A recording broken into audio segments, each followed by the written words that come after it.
What is up, guys? Welcome to your 20-second intermediate Java tutorial, and in this tutorial we're going to be going over the init method. And what the init method is pretty much, well, it is a method that is inside JApplet, so we inherit it by default, but what we're going to be doing is overwriting it and pretty much putting some stuff in it that we want to happen. So let's go ahead, and I already imported what I need to import and also extend JApplet because, you obviously need to do that.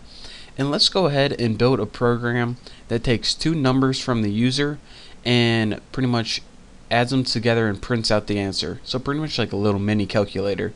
So we first need a private variable, private double sum, because sum, seems like an appropriate variable name.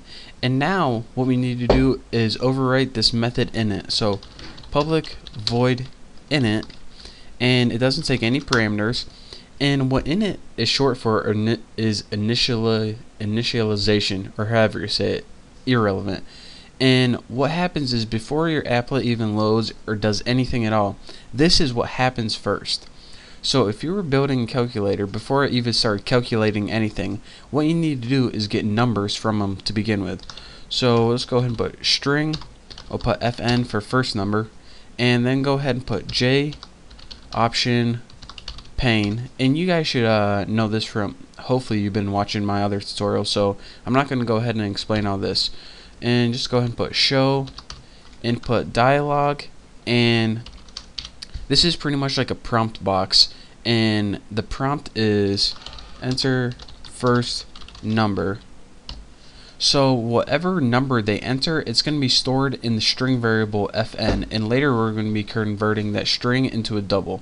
So go ahead and copy this and paste it right below it, and instead of fn, write sn, and instead of first number, write second. So now the first thing we built is we gave them two little dialog boxes, one place to enter their first number, one place to enter their second number. And in case they didn't know, they're going to be adding these numbers together.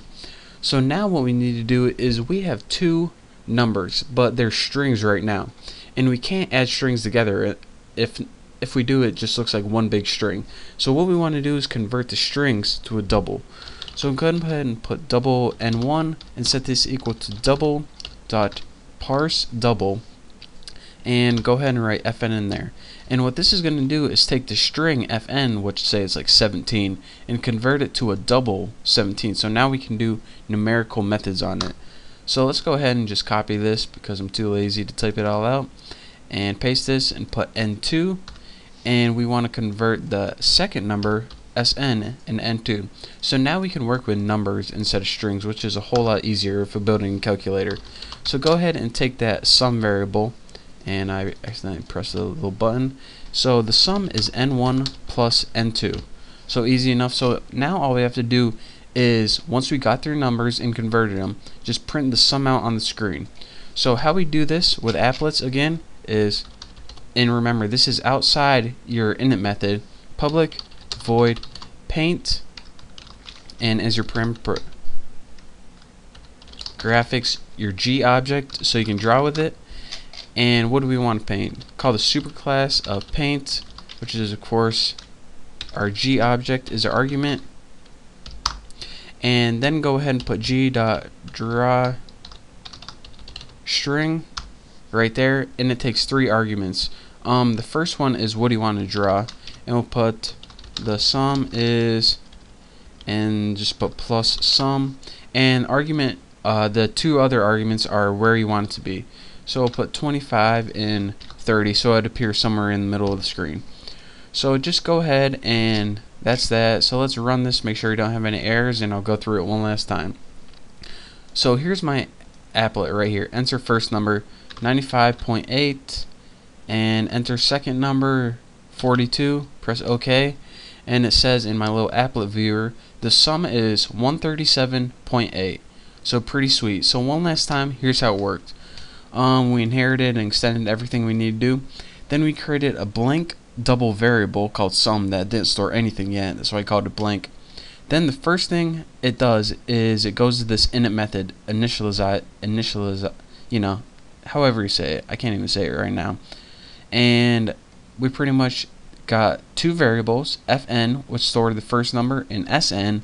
The thing is, these are string variables, so we had to convert them to numbers. Once they were numbers, we can add them up in the variable called sum, and then once we had that sum, we just print it out using our paint object to draw it on the screen, or graphics object I guess it would be called. So that's that, and that is how you use the init method to perform whatever you need to perform before the applet actually loads. So that's that for this tutorial. In the next tutorial, we're going to keep building some pretty sweet applets.